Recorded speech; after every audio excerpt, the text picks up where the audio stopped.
తాకట్టులో ఉన్న బంగారాన్ని విడిపించి ఆ రోజు ఆన్లైన్ రేటుకే మేము కొంటాం. Sharma gold company. నమస్కారం, సుమన్ టీవీకి స్వాగతం.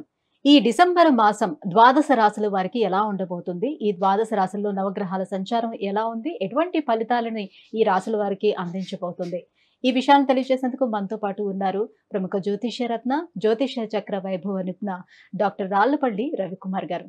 గురుగారు నమస్కారం. నమస్కారం. గురుగారు, ద్వాదశ రాశుల వారికి డిసెంబర్ మాసం ఎలా ఉండబోతుందో తెలుసుకునే ముందు నవగ్రహాల సంచారం ఎలా ఉంది, ఎటువంటి ఫలితాలను అందిస్తున్నాయి? తప్పకుండా.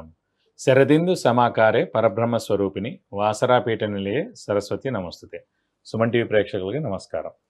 ముందుగా నవగ్రహాలు ఈ ద్వాదశ రాశుల్లో డిసెంబర్ నెలంతా ఎక్కడ ఉన్నాయో తెలుసుకుందాం.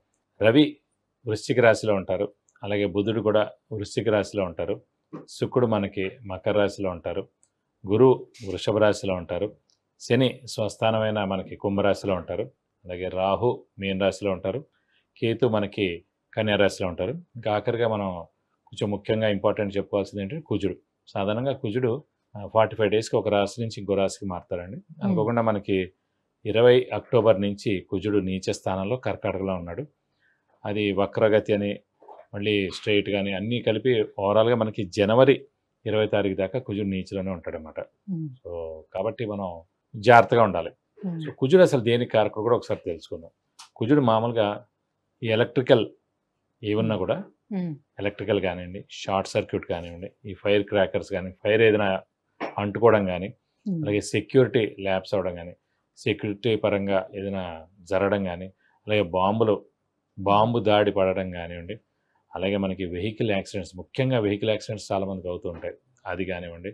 అలాగే పోలీసులు వాళ్ళు కూడా అనవసరంగా ఫైరింగ్ జరగడం, పోలీసులు కూడా కొంతమంది చనిపోవడం కానివ్వండి, అంటే వాళ్ళకి చాలా గాయాలు అవడం కానివ్వండి, ఇలా అన్నీ కూడా జరుగుతుంటాయి. అంటే కుజగ్రహం బాగలేకపోవడం వల్ల జరిగే మామూలుగా కుజుడు రాహుతో కలిసిన, కుజుడు నీచలో ఉన్న ఇవన్నీ జరుగుతాయండి. అలాంటి కుజుడే ప్రస్తుతం గోచారీత్యా మొత్తం ప్రపంచం అంతా కూడా కుజుడు మార్స్ అనేవాడు నీచ స్థానంలో ఉన్నాడు. మనకి జనవరి 2025 21వ తారీఖు దాకా నీచలో ఉంటాడు. కాబట్టి అప్పటిదాకా మనకి ఖచ్చితంగా ఇలా ఇవన్నీ ఈ ఫీల్డ్లో ఎవరైతే పనిచేస్తున్నారో సెక్యూరిటీ రిలేటెడ్ కానివ్వండి, అలాగే ఇండస్ట్రీస్లో వర్కర్స్ కానివ్వండి, ఫ్యాక్టరీస్లో వర్కర్స్ కానివ్వండి, అంటే వర్కర్సే కదా ఈ ఇంజిన్స్తో వాటి దగ్గరగా ఉంటారు. ఎక్కడైనా సరే ప్రొడక్షన్ జరిగే చోట వర్కర్స్కి ఇలాంటివన్నీ జరిగేందుకు అనవసరంగా వాళ్ళకి క్షతగాతులు అవడం కానీ, యాక్సిడెంట్స్ అవడం కానీ, నా కాలు చేయన ఇబ్బంది అవడం కానీ, ఇవన్నీ కూడా జరిగేందుకు అవకాశాలు అనమాట.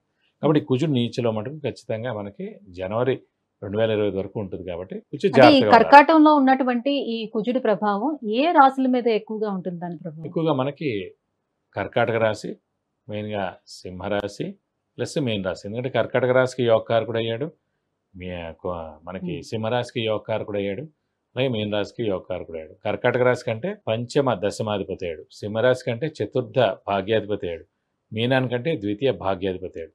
కాబట్టి ఈ 3 రాశులు మటుకు జాగ్రత్తగా ఉండాలి. గురుగారు, సింహరాశి వారికి డిసెంబర్ మాసం ఆ గ్రహాలు అనుకూలంగా ఉన్నాయి, ఏ గ్రహాలు ప్రతికూలంగా ఉన్నాయి, ఎలాంటి ఫలితాలను అందిస్తున్నాయి? సింహరాశి అనగా మనకి మఖ 1, 2, 3, 4 పాదాలు, పుబ్బ 1, 2, 3, 4 పాదాలు, ఉత్తర 1వ పాదం. సో ఈ నక్షత్రాల సమూహం మనకి సింహరాశిలోకి వస్తుంది. ప్రస్తుతం సింహరాశి అధిపతి సూర్యుడు మనకి చతుర్థ స్థానంలో చాలా బాగున్నాడు. అలాగే దైవబలం, దైవానుగ్రహానికి సంబంధించిన గ్రహమైన గురువు కూడా మనకి దశమ స్థానంలో చాలా బాగున్నాడు. శని మటుకు సప్తమ స్థానంలో ఉన్నాడు. అది కొంచెం ఇబ్బందిగానే ఉంటుంది, ఎందుకంటే సప్తమ స్థానం అనేది భర్త లేదా భార్య స్థానం. అలాగే మనకి ఇమీడియట్ బాస్ అని కూడా చెప్పుకున్నాం. అలాగే మనకి వ్యాపారస్తులు అయితే కనుక పార్ట్నర్షిప్, బిజినెస్ పార్ట్నర్స్ ఎవరైతే ఉన్నారో వాళ్ళ పార్ట్నర్షిప్ కూడా సప్తమ స్థానం అనుకున్నాం. సో పార్ట్నర్షిప్లో ఇబ్బందులు, పార్ట్నర్షిప్ బ్రేక్ అవ్వచ్చు, భార్యాభర్తల మధ్యన అన్యోన్యత లోపించవచ్చు, భార్యాభర్తల మధ్యన తగాదాలు ఎక్కువ అవ్వచ్చు. సింహరాశి వారు ఎవరైతే ఉన్నారో వాళ్ళు జాగ్రత్తగా ఉండాలి. ఏ లేదండి, మౌనంగా ఉండడం ఉత్తమం.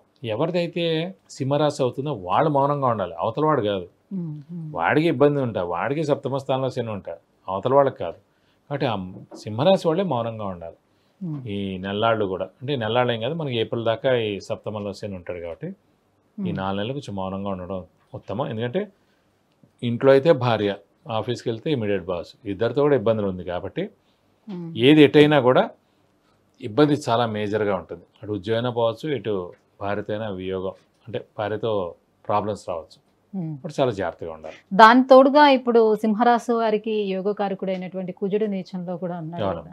సేమ్ కర్కాటక రాశిలాగా సింహరాశికి కూడా యోగకారకుడు, చతుర్థ భాగ్యాధిపతి అయిన కుజుడు యోగకారకుడు అయ్యి నీచిలో ఉన్నాడు కాబట్టి సింహరాశి వారికి కూడా సేమ్ డబ్బు ఖర్చు, హెల్త్ ప్రాబ్లం లేదా మాట పాడటం జరుగుతుంది.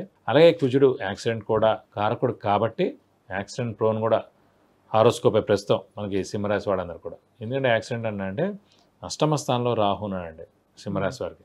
అష్టమ స్థానం ఆయుష్, మరణం ప్లస్ యాక్సిడెంట్స్ 3 కూడా మేడం. సో ఆ రాహు అక్కడ ఉన్నాడు, ఖచ్చితంగా యాక్సిడెంట్ జరిగేందుకు అవకాశం ఉంది. అలాగే కుజుడు జాతకంలో నీచిలో ఉన్నాడు, ప్రస్తుతం యోగకారకుడై నీచిలో ఉన్నాడు కాబట్టి ఇలా కూడా యాక్సిడెంట్ జరిగేందుకు అవకాశం ఉంది. కాబట్టి సింహరాశి వారికి ఈ 2 months కూడా చాలా జాగ్రత్తగా ఉండాలి. మరి గురువు మటుకు మనకి దశమ స్థానంలో ఉన్నాడు కూడా బాగుంది, ఏం ప్రాబ్లం లేదు. కానీ గురువు యొక్క దృష్టి రాహు మీద కానీ ఇటు కుజుడి మీద కానీ లేదు. ఆ దృష్టి ఉంటే 50% దోషం పోతుందండి.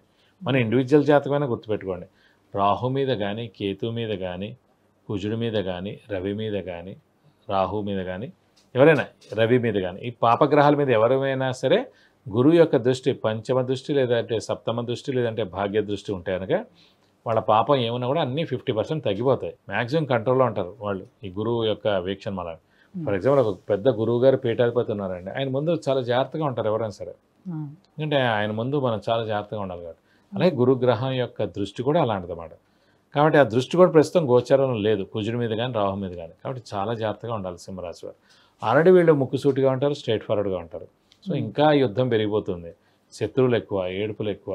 అందుగురించి మనం చాలా జాగ్రత్తగా ఉండాలి. మౌనంగా ఉంటే చాలు ఈ 2 నెలలు ప్రస్తుతానికైతే. గురుగారు, ఈ రాశి ఫలాలతో పాటుగా మీరు ప్రతి ఎపిసోడ్లో కూడా ఏదో ఒక స్టోన్ గురించి చెప్తున్నారు కాబట్టి ఈ ఎపిసోడ్లో ఏ స్టోన్ గురించి వివరిస్తారు? ఇప్పుడు కేతు గురించి చెప్పుకుందామండి. కేతు అనగానే మనకి పిల్లి కన్నురాయి అంటే క్యాట్స్ ఐ అంటారు.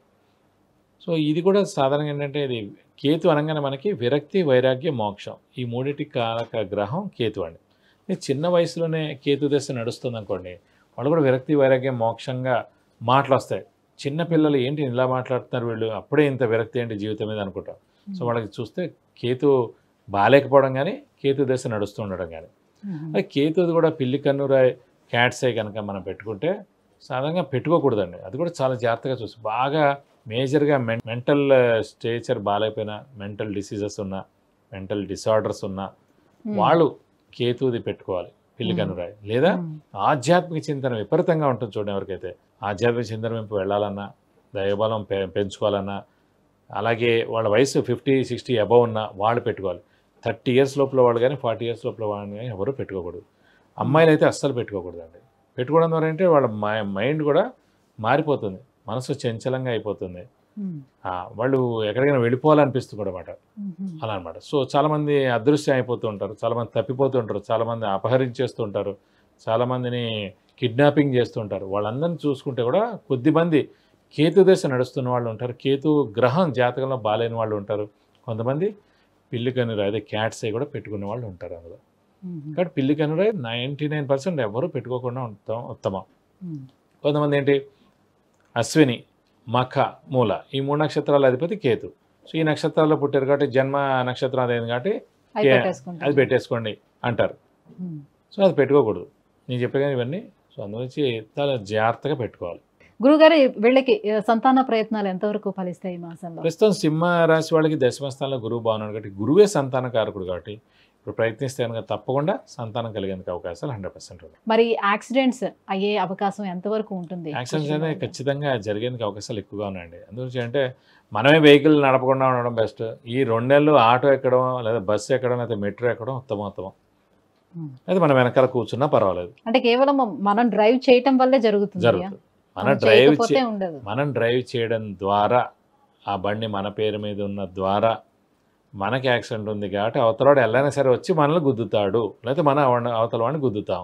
అదే మీరు క్యాబ్ ఎక్కారు, కారు గుద్దుకుంటుగా మీకేం కాదు కదా లోపల, అలాగే మీరు వెనకాల కూర్చున్నారు, బండికి యాక్సిడెంట్ కదా మీకు మేజర్గా ఏమవుతుంది కదా. సో అది 2 నెలలు అసలు మీరు బండి నడపకుండా ఉండడం ఉత్తమం. గురుగారు, మరి శనిగ్రహం కోసం కుజగ్రహం కోసం ఎటువంటి పరిహారాలని పాటించుకోవాలి? ఈ 2 గ్రహాల కోసం ఖచ్చితంగా సుబ్రహ్మణ్య స్వామిని ఎక్కువగా ఆరాధిస్తేనే మంచిదండి. ప్రతిరోజు సుబ్రహ్మణ్య స్వామి అష్టోత్తరం చదువుకోవడం, అలాగే ప్రతి మంగళవారం ఉపవాసం ఉండడం, అలాగే సుబ్రహ్మణ్య స్వామికి అష్టోత్తరం రోజు చదువుకోవడం, అలాగే స్కందగిరి టెంపుల్లో హోమం మరియు అభిషేకం ఒకసారి చేస్తానికి ఈ దోషం మొత్తం తొలగిపోతుంది. విద్య, ఉద్యోగం, వివాహం, ఆరోగ్యం, ఐశ్వర్యం, వాహనం, విదేశీయానం వీటన్నిటి గురించి తెలుసుకోవాలంటే కింద స్క్రోల్ అవుతున్నటువంటి నెంబర్కి కాల్ చేసి గురువుగారి అపాయింట్మెంట్ పొందవచ్చు. గురుగారు, సింహరాశి వారికి ఈ డిసెంబర్ మాసం ఎలా ఉండబోతుందనే విషయాన్ని తెలియజేసినందుకు ధన్యవాదాలు. నమస్కారం.